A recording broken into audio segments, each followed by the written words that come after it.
Hello students, once again good morning. So usually आज आपका 11th standard का सबसे पहला लेक्चर है। जैसे कल सर ने आपको बताया था 11th स्टैंडर्ड की यूजुअली हम लोग एक्चुअल में क्लासेस स्टार्ट कर लेते हैं अप्रैल से एंड जून तक आपके कॉलेजेस स्टार्ट होने तक आपका रिजल्ट लगने तक एक्चुअली आपके लेक्चर्स चालू होते हैं, राइट।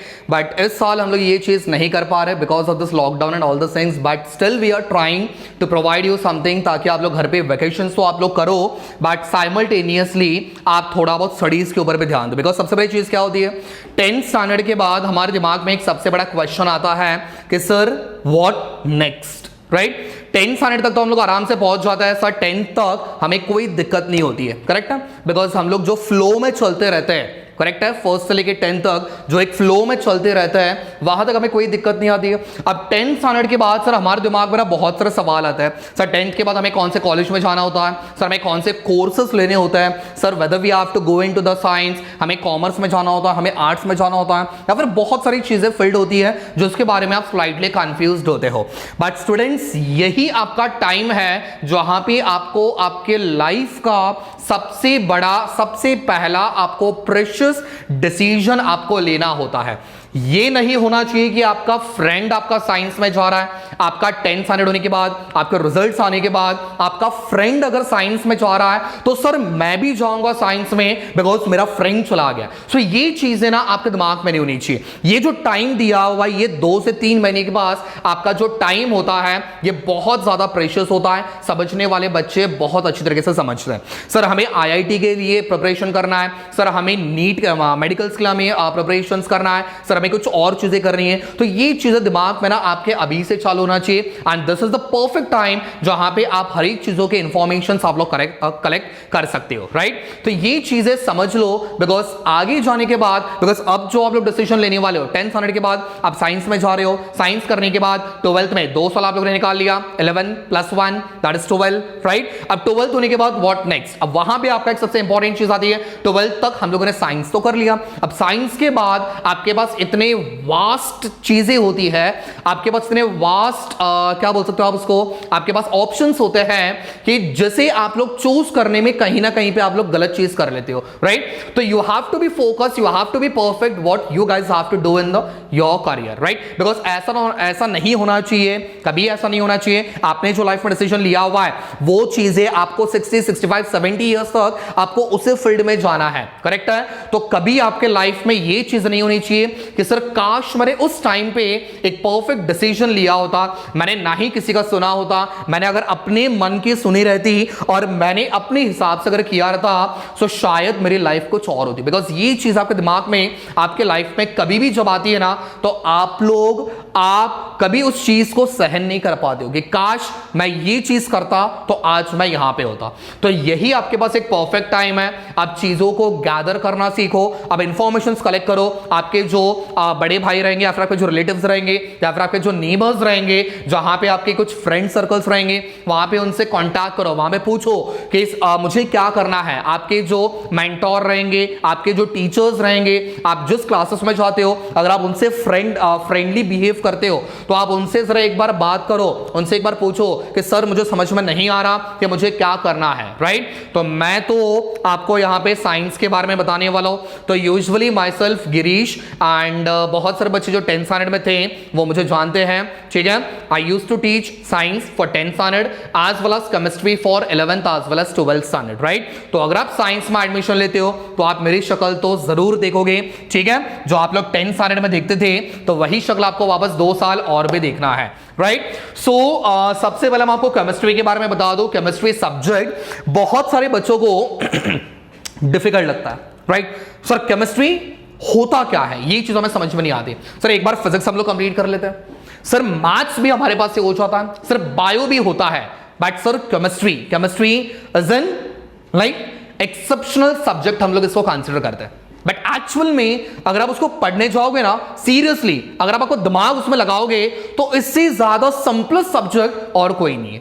इसमें होते क्या है, कुछ थ्योरीज होता है, कुछ न्यूमेरिकल्स आ जाएंगे, कुछ आपके हाइड्रोकार्बन्स के बारे में आपको पढ़ना है, कुछ फिजिकल पार्ट के बारे में पढ़ना है। तो ये चीजें जब आप अच्छे से समझ के पढ़ते हो ना, तो इससे ज्यादा सिंपलेस्ट सब्जेक्ट आपका कोई नहीं होता। अब ये मैं पढ़ा रहा हूं इसके लिए नहीं बोल रहा हूं, बट ये फैक्ट है, जब आप कोई भी चीज एकदम अच्छे से मन लगा के पढ़ते हो ना, तो वो चीज आपके लिए बहुत ज्यादा सिंपल हो जाती है, राइट। तो आज के लेक्चर में हम क्या करेंगे, ज्यादा मैं आपको बोर करने वाला नहीं हूं, तो आज के लेक्चर में हम क्या करेंगे, कुछ आपके केमिस्ट्री के इंट्रोडक्शन के बारे में बात करेंगे। लाइक जब आप 11th में आ रहे हो, तो 11th में आने के बाद आपके पास केमिस्ट्री सिलेबस आपका कैसे होगा, इसके बारे में हम लोग थोड़ा सा एक 5 मिनट हम लोग डिस्कशन कर लेंगे, राइट। सबसे पहले केमिस्ट्री होता क्या है, जब आपको ये सवाल कोई पूछता है, सबसे पहला क्वेश्चन, जब आप कोई भी कॉलेज में जाते हो, ठीक है, अब आपके पास ये भी डिसीजन होना चाहिए कि आप कौन से कॉलेज में जा रहे हो। स्टूडेंट्स 10th स्टैंडर्ड के बाद आपके पास बहुत सारे ऑप्शंस होते हैं। सर मुझे कौन से कॉलेज में जाना है, सर मैं ये कॉलेज में जाऊं, सर मैं वो कॉलेज में जाऊं,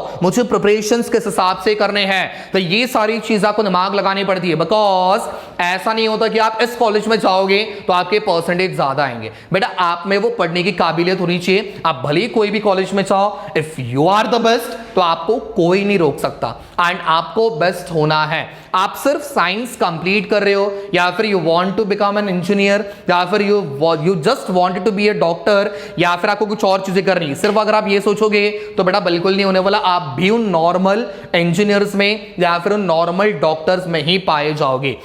इफ यू थिंक लाइक कि I want to be the best engineer, जब आपके मन में ये चीजें होती है ना, sir I want to be the best, right, आपके साथ लाखों इंजीनियर्स बाहर निकलते हैं, आपके साथ लाखों स्टूडेंट्स बाहर निकलेंगे, आपके साथ अभी 10th स्टैंडर्ड में भी लाखों बच्चे बाहर निकलेंगे, बट उस कॉलेज में जाने के लिए you have to be the best, right. उसके बाद की बात अलग है, आप उसके अंदर पढ़ाई करो नहीं करो, ये चीजें आपकी और चीजें होती है, ठीक है।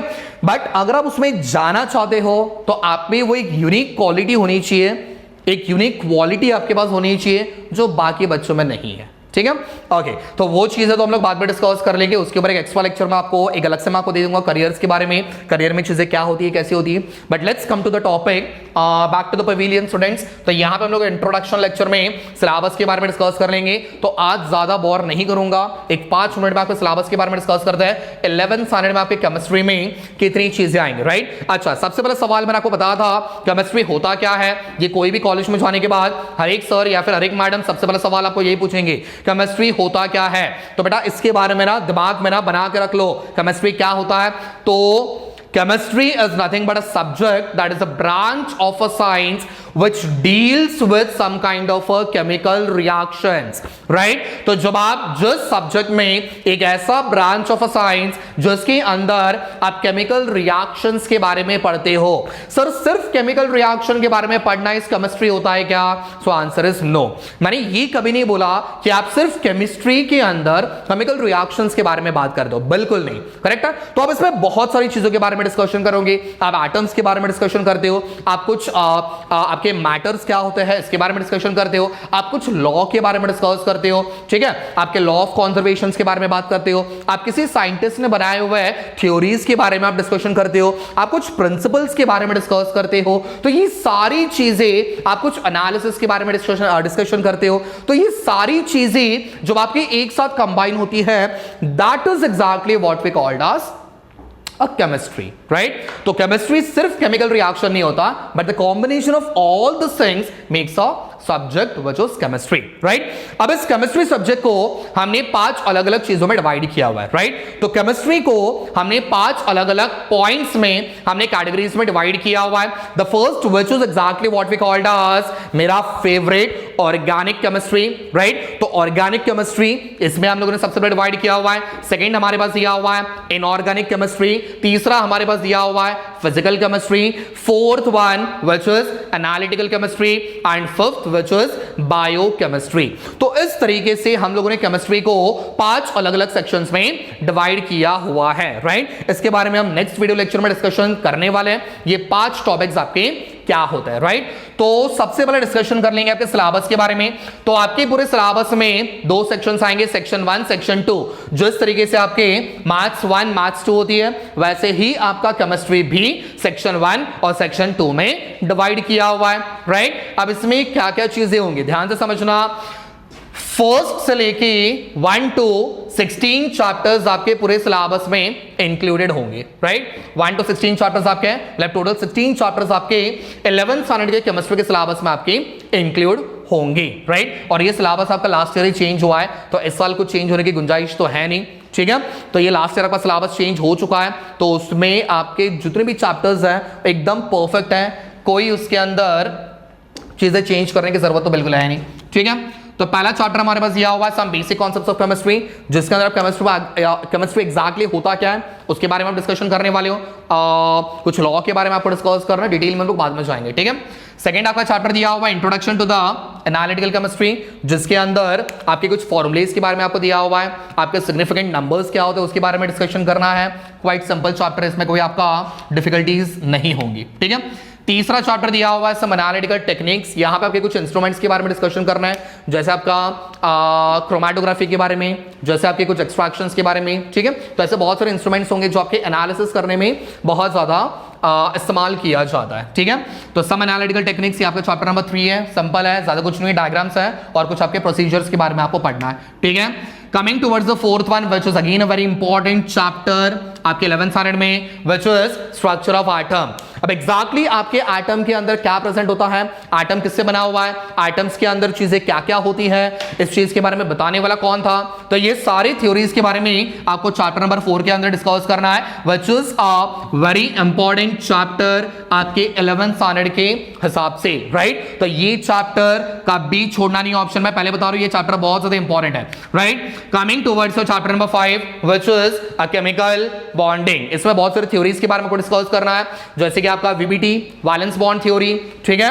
फिर उसके बाद आपके पास आएगा एमओटी मॉलिक्यूलर ऑर्बिटल थ्योरी, और भी बहुत सारी चीजें, बॉन्डिंग्स कैसी होती है, कौन सी बॉन्डिंग्स होती है, ये सारी चीजों के बारे में आपको यहाँ पे डिस्कशन करना है, राइट। चैप्टर नंबर 6 आपको दिया हुआ रेडॉक्स रिएक्शन, रेडॉक्स रिएक्शन में आपने 10th में पढ़ा हुआ रेडॉक्स रिएक्शन होता क्या है, बट अब आपको थोड़ा डिटेल में डिस्कशन करना है, रेडॉक्स रिएक्शन कैसे बैलेंस किए जाता है, उसके अंदर कौन से अलग मेथड्स है, रिडक्शन क्या होता है, ऑक्सीडेशन क्या होता है, थोड़ा सा हायर लेवल के हिसाब से आपको यहाँ पे डिस्कशन करना है, राइट। चैप्टर नंबर 7 में आपको दिया हुआ है मॉडर्न पीरियोडिक टेबल, ये 3 चैप्टर्स है ना, बहुत सारे बच्चों को बहुत बोरिंग लगता है, ठीक है। ये 3 चैप्टर जो मैंने एक साथ यहाँ पे अंडरलाइन किए हुए हैं, मॉडर्न पीरियोडिक टेबल से लेके 7, 8, 9, ये 3 चैप्टर्स आपके बहुत ज्यादा बोरिंग लगते हैं बहुत सारे बच्चों को, बट मुझे समझ में नहीं आता इतने इंटरेस्टिंग चैप्टर को आप बोरिंग कैसे समझ सकते हो, राइट। बिकॉज यहां पे आप पीरियोडिक टेबल के बारे में डिस्कशन कर रहे हो जो ऑलरेडी आपके 10th स्टैंडर्ड में दिया हुआ है, करेक्ट है, आपने वहां पे भी पीरियोडिक टेबल के बारे में पढ़ा हुआ है। अब यहां पे थोड़ा सा आपको डिटेल में पढ़ना है। सबसे पहले आपको चैप्टर नंबर 8 में ग्रुप 1 एंड 2 के बारे में डिस्कशन करोगे, दैट इज एस ब्लॉक, और 9th वाले चैप्टर में ग्रुप नंबर 13, 14 एंड 15 के बारे में बात करोगे, दैट इज पी ब्लॉक। तो यहां पे आप एस ब्लॉक के बारे में बात कर रहे हो, यहां पे आपके पी ब्लॉक के बारे में बात कर रहे हो, और ज्यादा डिफिकल्टीज इसमें बिल्कुल नहीं है, बहुत सिंपल है, ठीक है। तो जब आपके चैप्टर स्टार्ट होंगे तब उस हिसाब से हम लोग पढ़ेंगे ताकि आपको भी इंटरेस्ट वहां पे क्रिएट हो। 10th वाले चैप्टर में दिया हुआ states of matter, again a very important thing, यहां पे कुछ आपके इंटरैक्शंस के बारे में डिस्कशन करना है, तो वह इंटरैक्शंस कैसे होते हैं, करेक्ट है। यहां पे कुछ आपके फॉर्मुलेज आपको दिए हुए हैं, यहां पे कुछ फॉर्मुलेज आपको गिवन है, ये फॉर्मुलेज के बारे में भी आपको यहां पे डिस्कशन करना है, राइट। फिर उसके बाद चैप्टर नंबर 11 आपको दिया हुआ है adsorption and colloids, right. Adsorption and colloids के अंदर लास्ट टू लास्ट ईयर तक अगर आप देखोगे तो ये चैप्टर बहुत वास्ट था, और ये चैप्टर का नाम दिया था surface chemistry, but this year इसमें थोड़ी बहुत चीजें आप रिड्यूस की हुई है एड्सॉर्प्शन एंड कोलॉइड्स के अंदर। So this is also a quite interesting chapter, तो इसमें भी बहुत ज्यादा मजा आने वाला है। Next moving on to the chapter number 12 which is chemical equilibrium. Competitive exams के हिसाब से आपका ये चैप्टर बहुत ज्यादा इंपॉर्टेंट है, केमिकल इक्विलिब्रियम, ठीक है। तो इसके बारे में डिस्कशन करना है। 13th आपको एक नया चैप्टर दिया हुआ है जो लास्ट टू लास्ट ईयर तक, जब आपका सिलेबस चेंज होने से पहले ये चैप्टर बिल्कुल नहीं था, ये चैप्टर फिजिक्स का था, ठीक है। तो इस साल ये चैप्टर उठा के, सॉरी लास्ट ईयर ये चैप्टर उठा के आपको केमिस्ट्री में भी दिया हुआ है, nuclear chemistry and radio activity, right. Chapter number 14, chapter number 15, ये दोनों चैप्टर आप जितनी डिटेल में पढ़ सकते हो स्टूडेंट्स, उतना डिटेल में आपको यहां पे कवर करना है, because this is really very very important आपकी 11th as well as 12th standard के लिए। सो मार्क माय वर्ड्स, ये दोनों चैप्टर्स आपके ऑर्गेनिक केमिस्ट्री के लिए बहुत ज्यादा इंपॉर्टेंट है, तो इसको लाइटली बिल्कुल लेना नहीं है। Some basic principles of organic chemistry, इसमें आप ऑर्गेनिक केमिस्ट्री होता क्या है, इसमें बेसिक चीजों के बारे में आप डिस्कशन करने वाले हो। एंड लगी हाथ चैप्टर नंबर 15 जो आपको दिया हुआ है हाइड्रोकार्बन, इसमें आप 4 चीजों के बारे में पढ़ोगे।